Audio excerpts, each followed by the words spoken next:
Stokes here.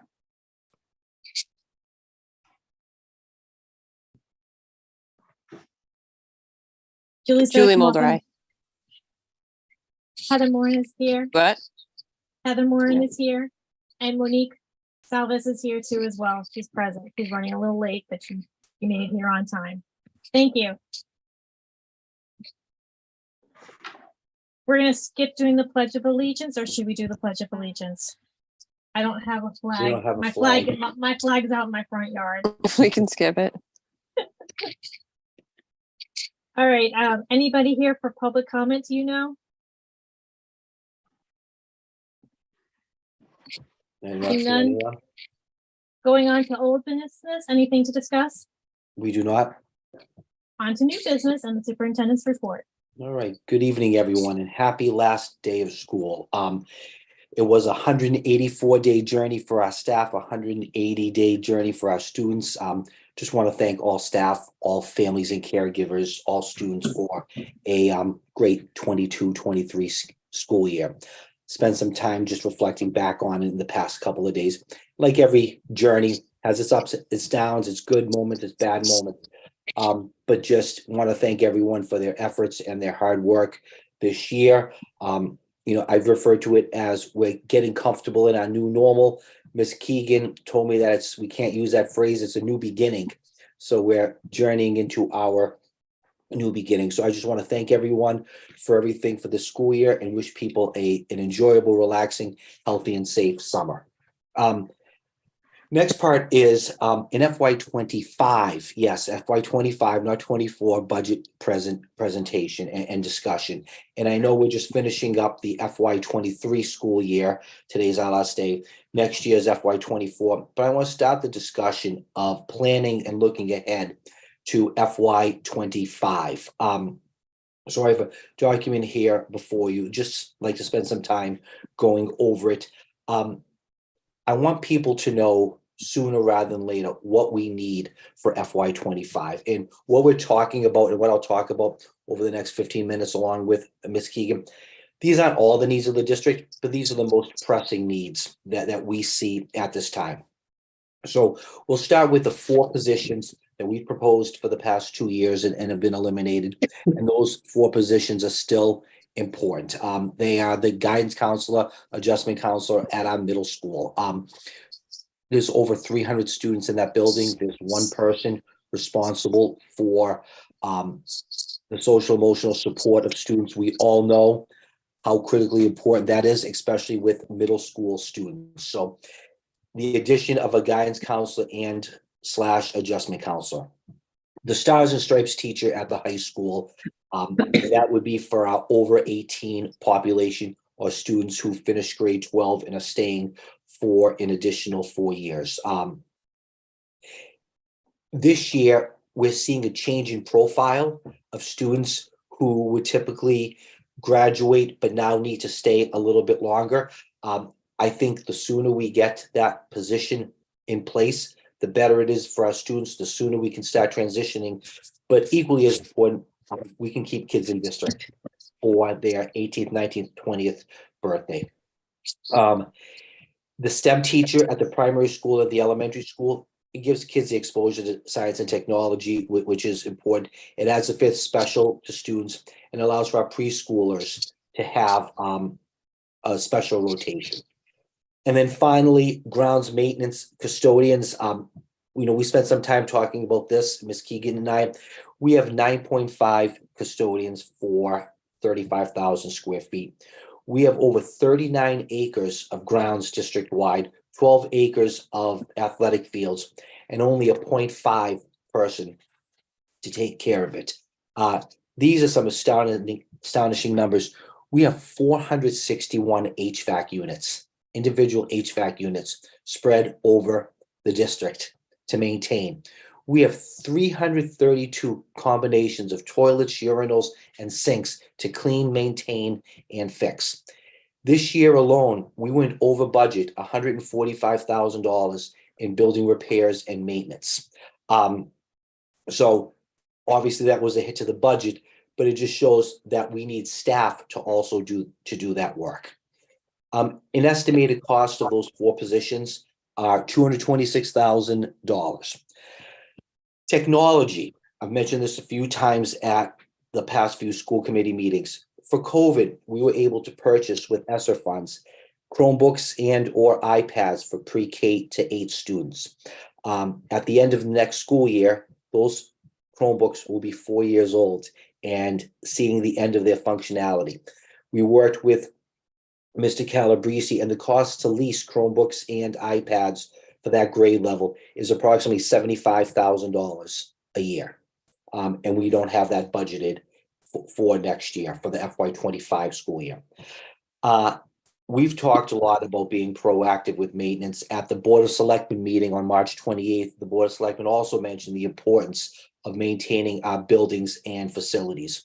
We've talked a lot with representatives from the municipal side about doing a town-wide facilities audit and just creating a long-term plan for what we need to do to maintain our buildings and having a plan for that. Just as a frame of reference for cost, a few years ago, Ms. Keegan went out and secured a quote as to what it would take just to do the audit for the primary school. And that was done a few years ago, and that was $25,000 just to do the audit at the primary school. So you add in 3 additional buildings, time, because this was done a few years ago, and then including all the other buildings in town, it's a costly endeavor to do. But I think it's important for us to have a grasp as to what do we need to do to maintain our buildings, but what else can we be doing proactively going forward, and having an audit would be a great way to start. With COVID, we were able to go out and hire remediation and tier 2 paraprofessionals. So at all grade levels, pre-K to 12, it looks a little bit different, but we have that tier 2 structure where we were able to service a different population of students. In our K-5 age group, we have Title I. These paraprofessionals and staff members work with the next layer of kids. That money, those funds for ESSER dry up at the end of FY24. If we were going to do that going forward, the cost for this year is $85,000. So to keep those paraprofessionals for FY25 would be in the ballpark of $85,000 to $90,000. We're entering into negotiations with 3 bargaining units next year: our custodians, our cafeteria workers, and our paraprofessionals and ABAs.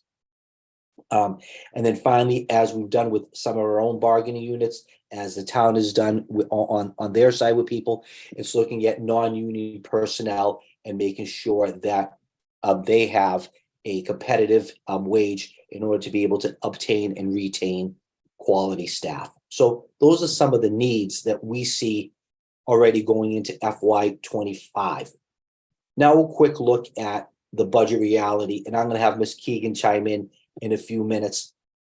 But I think the first 2 bullet points there we have are pretty telling. Every year the town allocates an appropriation to us. So in FY22, it was about $206,000. In FY23, it was $280,000 plus a subsidy. And in FY24, the subsidy came to a net of $113,000. The additional amount of money that we receive every year from the town does not cover our contractual obligations for staff. If you look below, from FY21 to 22, we had an increase of $51,000, but we were able to absorb that due to a reduction in staff. From 22 to 23, just our contractual obligations was $693,526, and from 23 to 24, $583,311. So the money that we're receiving from the town to increase our budget every year does not cover our contractual obligations, which make up about 85% of our budget. Ms. Keegan, would you like to take the next few slides for me? Oh, yep. So the created a couple of graphs. The first one is the town appropriation, total town appropriation versus the operating budget. The operating budget is the full operating budget. not the net general fund that we end up having to bring it down to, but our full operating budget. And keep in mind too, with regard to the red line, the operating budget, as we all know, even though we try to present a quote unquote needs budget, it is typically not really a needs budget. It is to the extent that we feel we can do without making it, look too so far out, from our appropriation, because we all know that there are things that we end up, not being able to incorporate in there, but that is the operating budget, gross operating budget, and the blue line is the town appropriation. And as you can see, the operating budget is increasing at a faster pace than the town appropriation, which means that we always end up doing a combination of reductions. As you know, for FY24, it was around $750,000, and also greater use of, if we have the funds available, of our revolving funds, grants, and things of that nature. Obviously, the largest one is a school choice account, but we are utilizing that far more than we have in the past. So the next slide represents that. So that's the school choice revolving fund. On this chart, I'm showing all three, as I give to you all the time, during the year, either or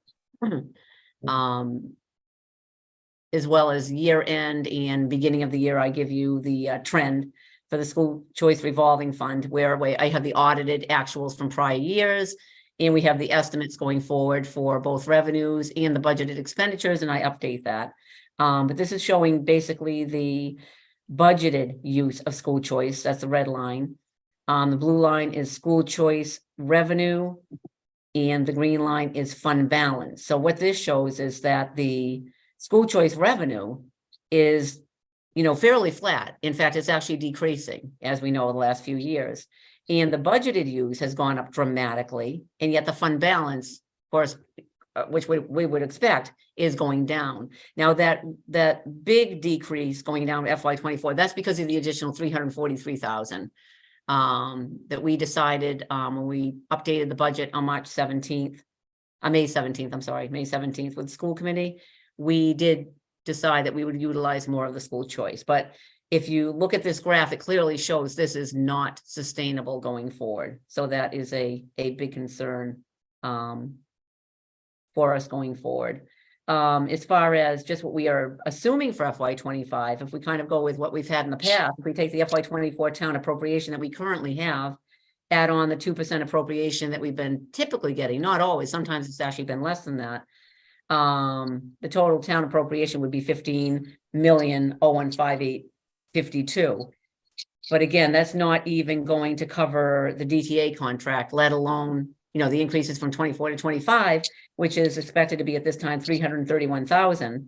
So let alone any of the other employee groups or contractual services, utilities, fuel, textbooks, increases in instructional supplies, professional development, any technology.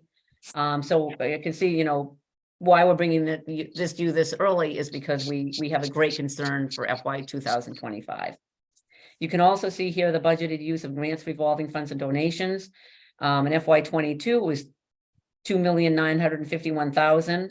FY 23, $3,418,000, and then FY 24, $3,751,000. So that's increasing each year.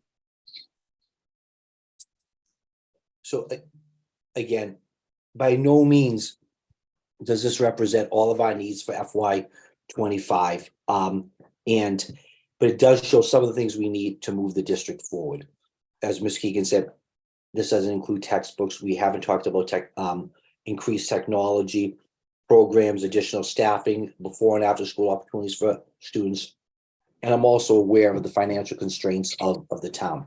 But we need to start the discussion sooner rather than later of moving from a level service budget to a real needs budget for what our kids and for what our staff need. And as I said when I started, we still have about a week and a half in FY23. We haven't even started FY24.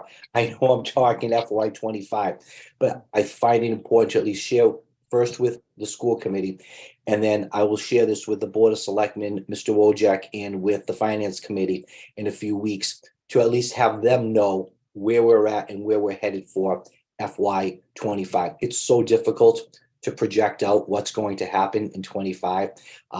We still don't even know what's going to happen in 24, but I wanted to put this on people's radar and start the discussion now, so it's not a surprise in the fall and in the early winter when these things are on the budget and we're having the discussions in January and February. So more than happy to answer questions. I know it's tough to talk about unknowns in FY 25, but Well, I can say, like, this has been something that I've been very concerned about. You know, FY 25 is going to be here really fast. It's not that far in the future. And, you know, I'm seeing like this, the potential for this big hole to come in the near future. And I'm wondering what, you know, like, what are the steps that we're taking now to make sure that we don't feel this hard when FY 25 comes? so it starts with this discussion today. It starts with having a follow-up discussion with the Board of Selectmen, with the Finance Committee, and with the town administrator for them to understand what our needs are for FY 25. So when does that happen? Are you giving the same presentation to them sometime in the near future? When is that happening? I wanted to present to the school committee first on this, and then probably in the next couple of days, I will send a request to be put on the agenda for the Board of Selectmen and the Finance Committee meetings. Is this something we can maybe do an informational session for our families on? And just, I mean, obviously not in the next few weeks, but I think as citizens and stuff like that, they should be informed of kind of what's happening as well. I mean, all budget hearings that we do are all open to the public, so they're all part of the school committee meeting, so people are more than welcome to come and attend those. I can do, when we get to the point of presenting the FY 25 budget, I can do more presentations if people find those helpful and needed.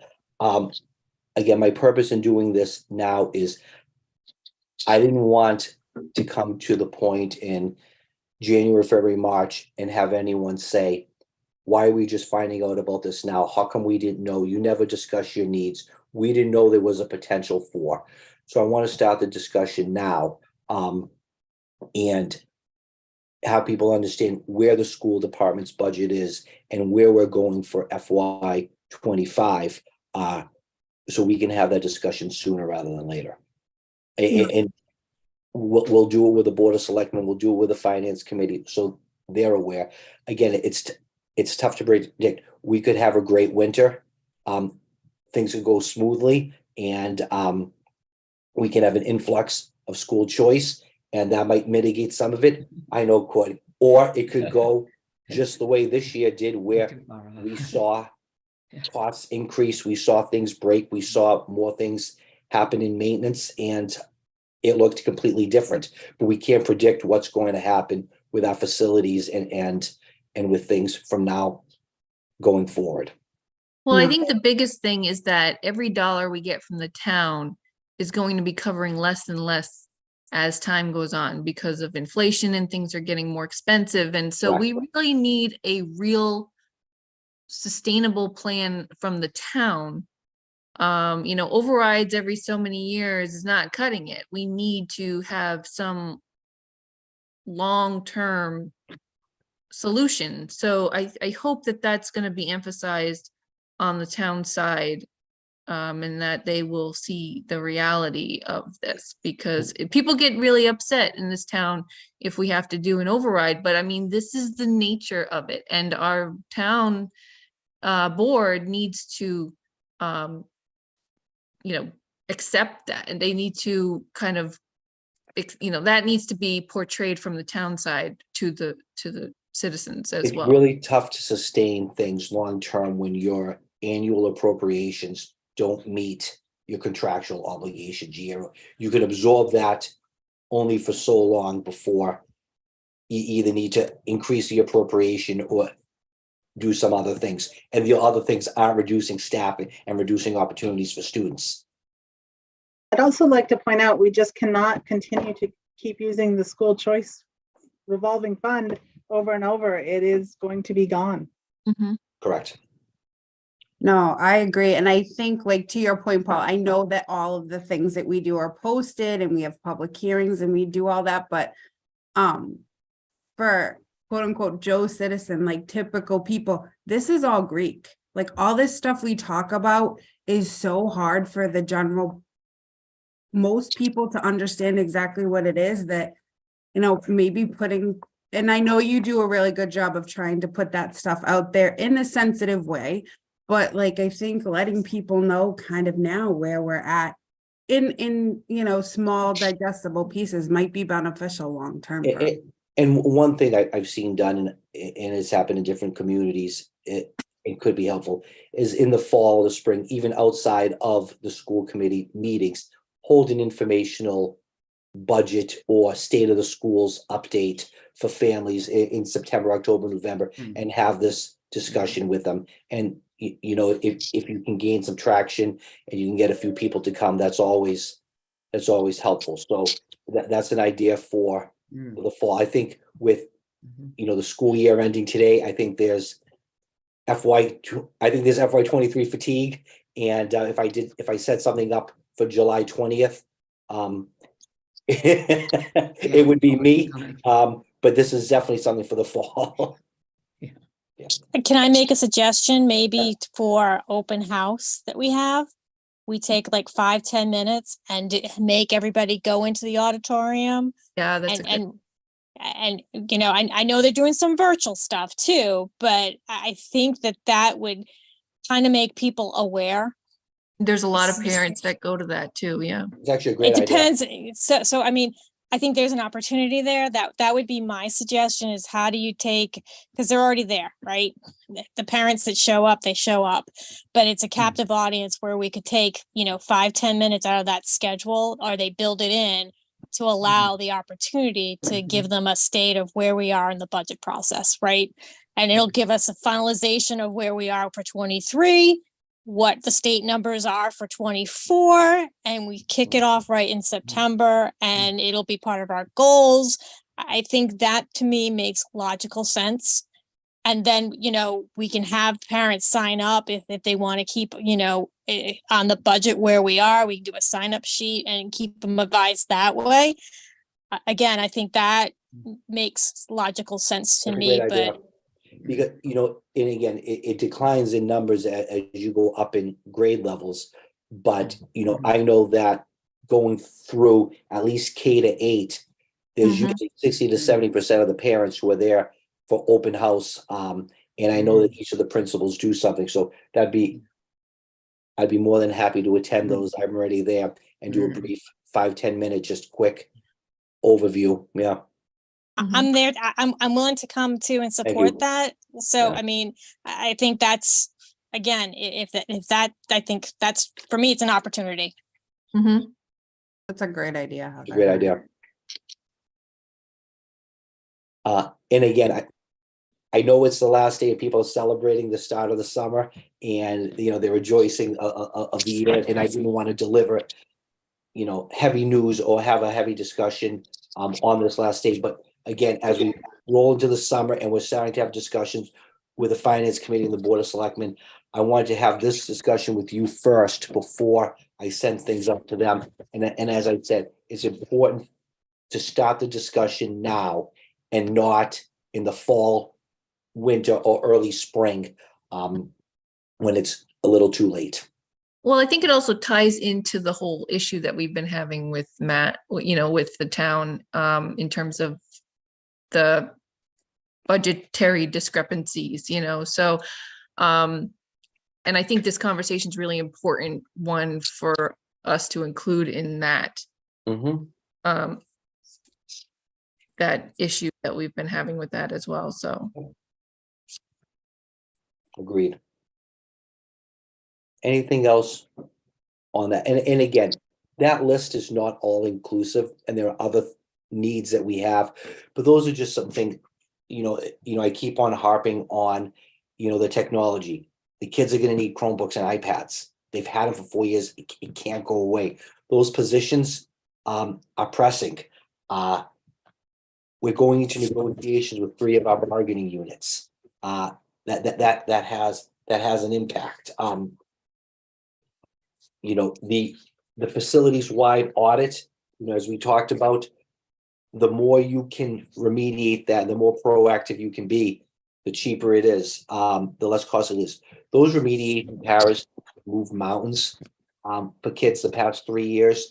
The way, some rough numbers, but the way the primary and the elementary do their Title I is they give the kids an assessment, and it's the kids with the lowest 10 scores. So if you're looking at 90 kids in a grade level, it's the 10 kids. This remediation para has now taken the second 10 to 15 from that list and doing it. At the middle school, John Peliquin does the program, and its teachers are referring kids who are struggling to go see her. Sometimes it's for a week, sometimes it's for a month, sometimes it's just for 2 hours. But that tier 2 intervention that we have has been awesome and has really helped mitigate the gaps and hold some learning levels a lot faster. It's $85,000. That's not built into the budget for 25. I would hate to lose that going forward. So, there are other needs there. We've talked in the past about increasing, some of our, increasing some of our custodians. We've talked about how can we add extra teachers to lower class sizes. We've talked about reading specialists. There are a whole bunch of things. We talked about an HR director. There are a lot of things that aren't on the list, but these are the things that have been to the top of the list over the past couple of years for us. So just wanted to bring that to your attention. And that concludes my report for tonight, and I think for the 22-23 school year.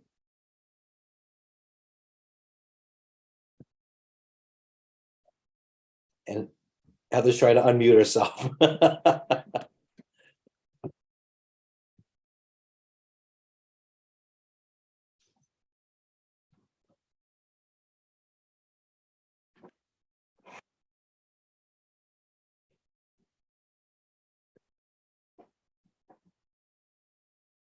There we Is go. that better? Yeah. I don't know what I'm doing, so thanks, Dr. Vera. Moving on to the school committee and subcommittee, the accounts payable report. Hang on, I'm getting it. It's loading. Warrant dated 6/15/2023 and 6/16/2023. 51 SCH 23 and 51 SCHL 23. A total of 14 batches with a total dollar amount of $147,739.51. Then we had warrant SC 51 SCH 23 dated 6/15. Oh my goodness. Nope, that's still part of the same one. Sorry, it's very different with them virtually than trying to look at them on paper. Thanks. I think that was it. They were There's all in one. one thing. Yep. Sorry. Nothing out of the ordinary. Nothing out of the ordinary, except for me trying to read them on the. Thank you so much, Beth. Moving on to the consent agenda, June 7th meeting minutes. I do see something that, with regard to the FY 2024 non-union rates and salaries and administrator salaries. It just says that Ms. Brooks made a motion to approve the FY 24 proposed salary schedule for administration in district-wide positions classified exempt. It doesn't say anything about the non-union. And I know that we voted both. Yep. So it should say, pretty sure it should say the FY 24 proposed salary schedule for administration and district-wide positions classified exempt and, non-union, I forget how, non-union personnel, and it can just say as presented. We can make that, that adjustment. I agree.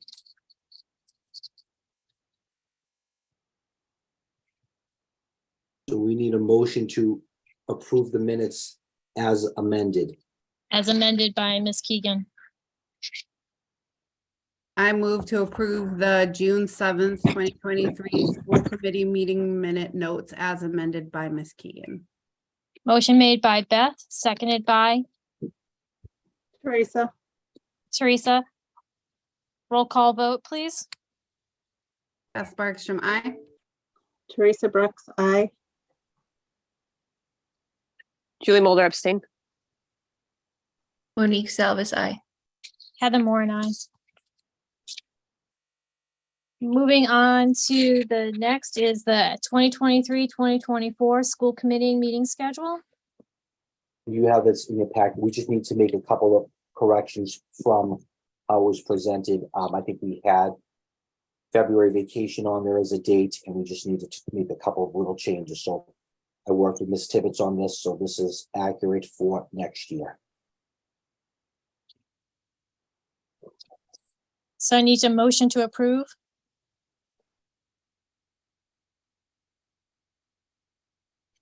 Move to approve the school committee FY 23-24 school committee meetings for the school year.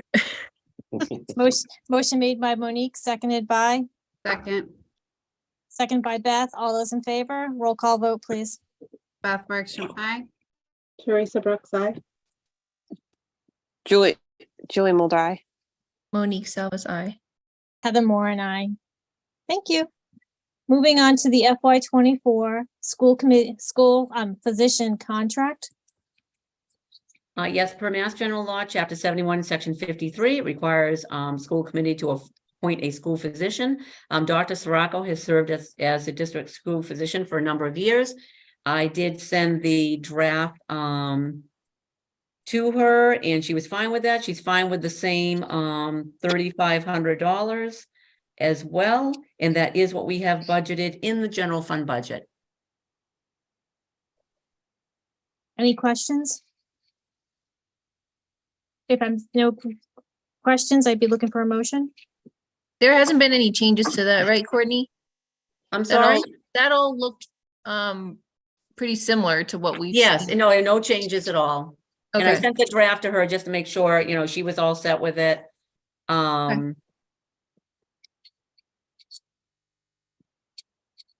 Oh, except for the dates, of course, just the date.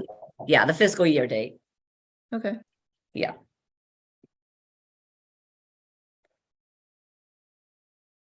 We need a motion to approve.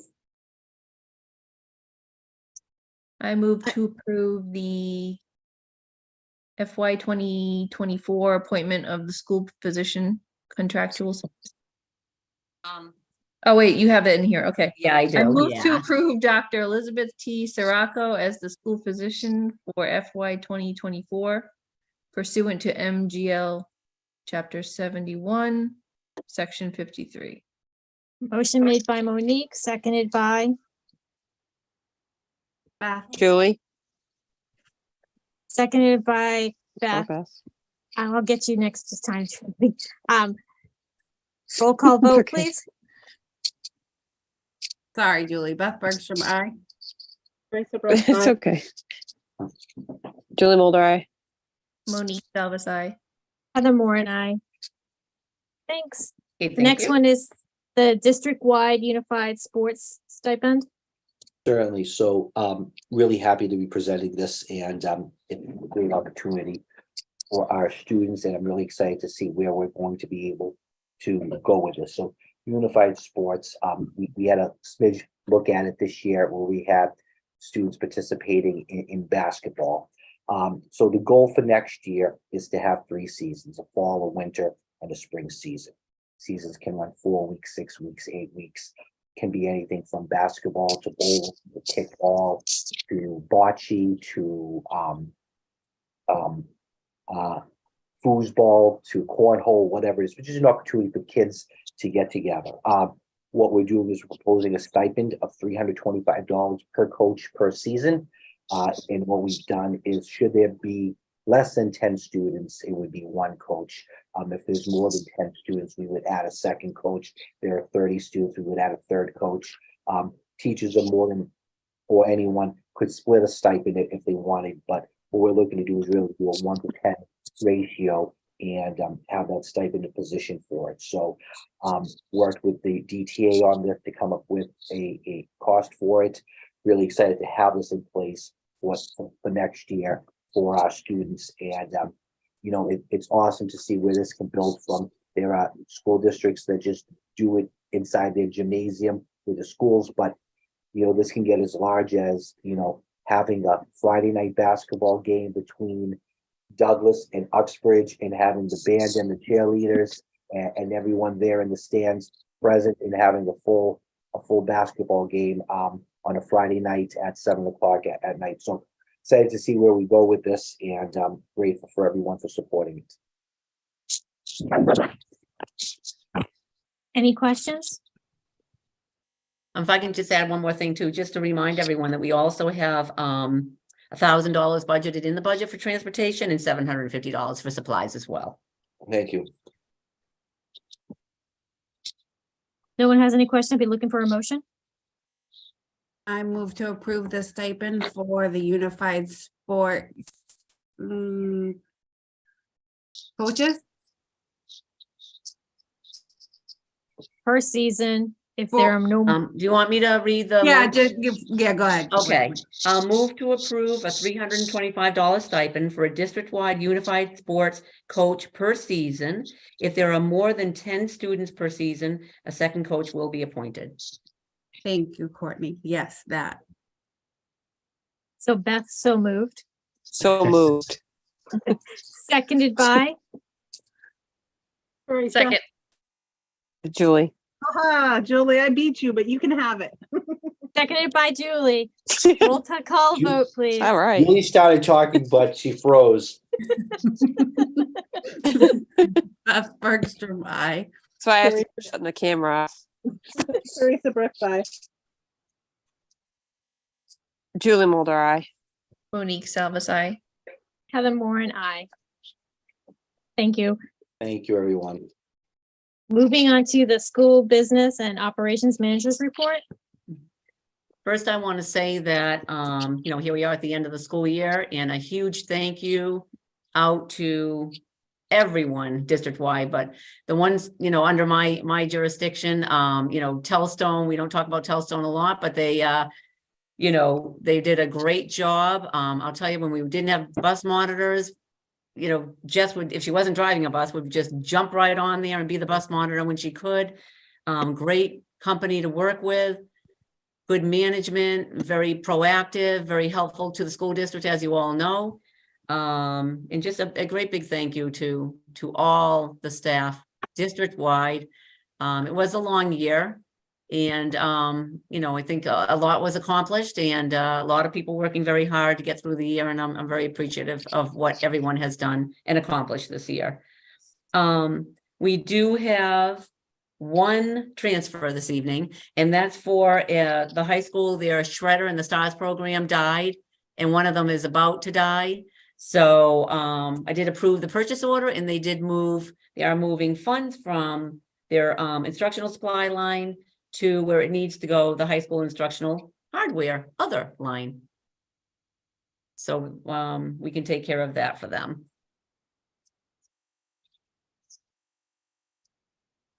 So I'd be looking for a motion.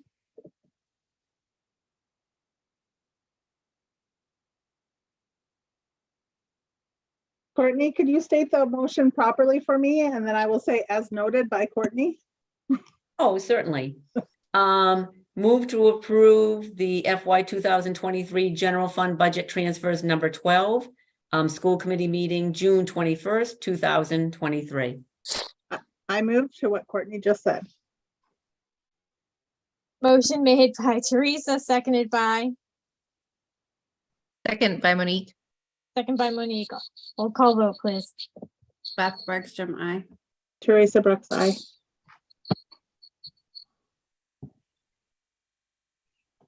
Julie Mulder, I. Monique Salvasi. Heather Moore and I. Thanks. And last but not least, we have the FY 2022 high school student activity fund audit. And there were no findings. And I want to put out a huge thank you, certainly to all the advisors, principal. But Elaine McDermott does an enormous amount of work with the student activity funds, and she does a fabulous job. She really cares about getting it right. Everyone knows if they have a question to go ask Elaine. If she doesn't know, she asks me. She takes it very seriously, and I'm very appreciative. As you know, at high schools, there's a lot of student activity fund accounts. There's a lot of compliance issue. It's very compliance oriented, a lot of forms required, a lot of process, a lot of attention to details. And she does an excellent job, and it really takes a lot of burden off of me. I'll tell you that. So I'm very appreciative. And like I said, there were no findings, so everyone was very happy with that. Awesome. We don't have to make a motion to approve this, right, Courtney? No. Yep. So moving on to topics not anticipated, I only have one small, I know Lauren Tibbetts sent out about the Massachusetts School Committee and Superintendents joint conference that they're having on, it's noted as November 8th through the 10th. I know that if we're gonna do it, we need to book early. So, and I think it's by the end of this month. So if people can look at their calendars and send a note back to Lauren, I do plan to go to it. I know, Dr. Vera, you're not going to attend this year because you have a conflict already. But I am going to be a yes, I will be going. So I just want to share that with you because we have to let Courtney know too as well, so they budget for it. So, and that's all I have.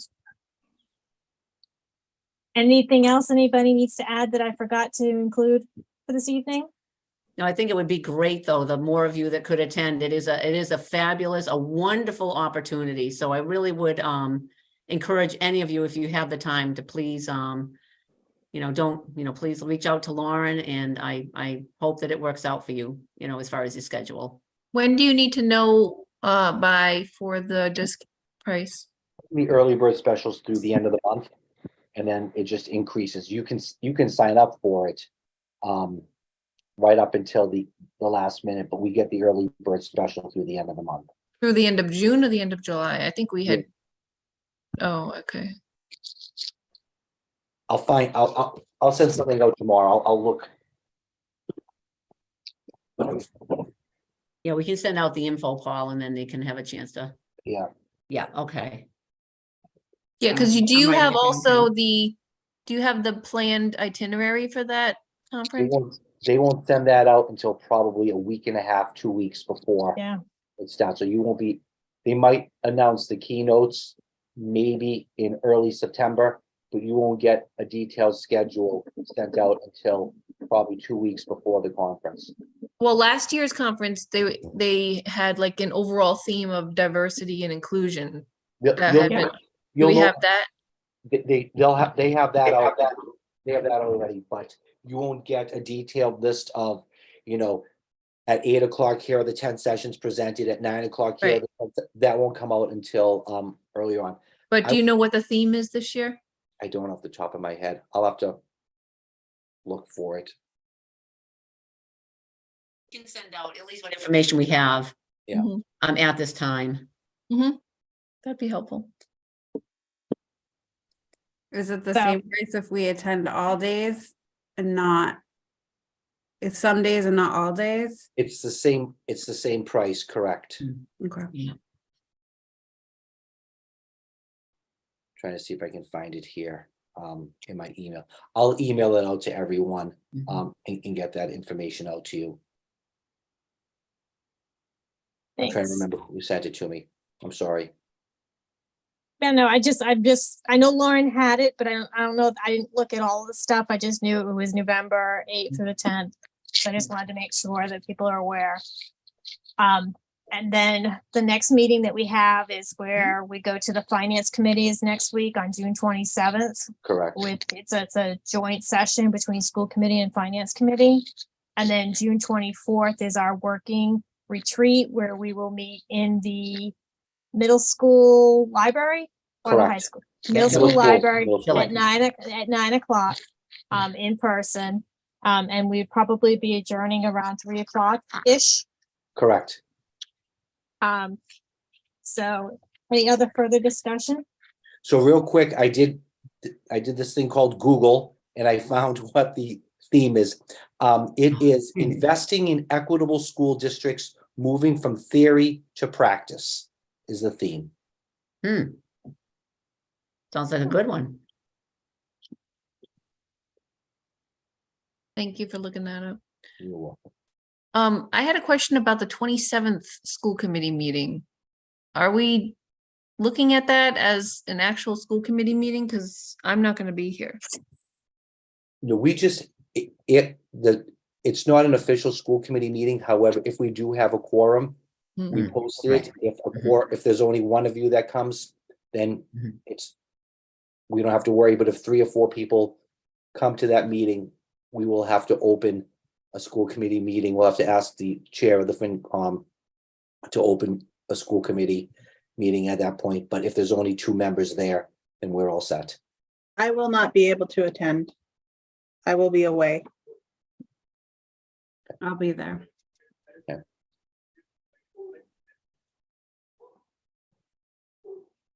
Because you'll also need minutes, right? If 3 of you show up. It'll be recorded and Ms. Tibbetts will do the minutes. Is Heather, is the finance committee meeting recorded? We have a person that also does the minutes too, so Okay. you'd already automatically get the minutes Okay, from that. So perfect. Can you just, so you're going to be presenting what you showed us tonight, or is that, or No, Oh, no, we're not doing what's the that. what's the details that you're going to be? So we're meeting tomorrow at 10 o'clock with Mr. Wojcik and Dean Lovett to talk about what that meeting's going to look like. I think it's just giving the finance committee an update on our discussions. When we met about 2 weeks ago on it, we're waiting to the dollar amount that Matt's going, or the town's going to propose for the November fall meeting is really dependent on new growth. It's dependent on what happens when we close the books out, and we won't have that number until August. So right now, we've just continued to have discussions. They've said all along, they're going to give us the money. It's just dependent on what they have at the end of once they close out the books this year and what they have for new growth. They're being conservative, obviously, in their projections. So we're going to update the committee, the finance committee, as to what we've been talking about. But Courtney, do you remember your recollection as to when that usually happens? Is it August, September? yes, that's a time frame. That's correct. Mhm.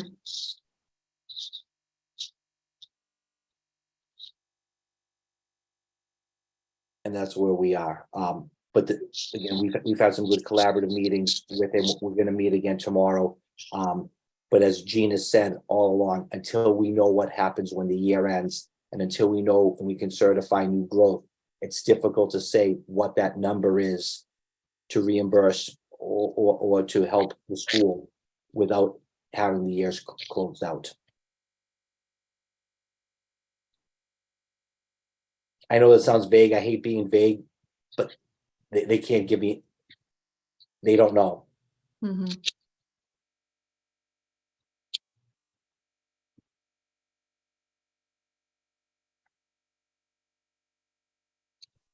any further discussion? If not, I'd be looking for a motion to adjourn. I move to adjourn the school committee meeting of June 21st, 2023 at 7:49 PM. Motion made by Beth, seconded by Monique, Monique. Roll call vote, please. Bergstrom, aye. Teresa Brooks, aye. Julie Mulder,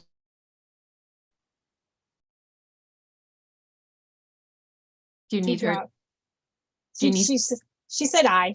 We heard aye. Monique Salvis, aye. was what I said. Heather Moore and I. Thank you so much, everybody. Have a wonderful summer and we'll see you in a few weeks. Have a great summer, Hey, everyone.